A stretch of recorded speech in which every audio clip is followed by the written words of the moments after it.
power comes into the bottom of the door interlocked isolator. After the isolator, it powers all the MCBs across the top. MCB 1 is for pump number 1, MCB 2 is for pump number 2, MCB 3 is to power the transformer, and MCB 4 is to protect the circuit after the transformer. Here is the transformer, which is powered by 4 15 volts down to 24 volts.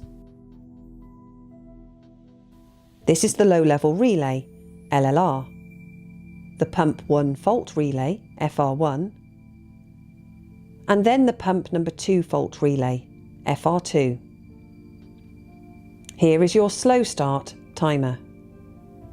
The terminals along the bottom are for connecting to the inverters.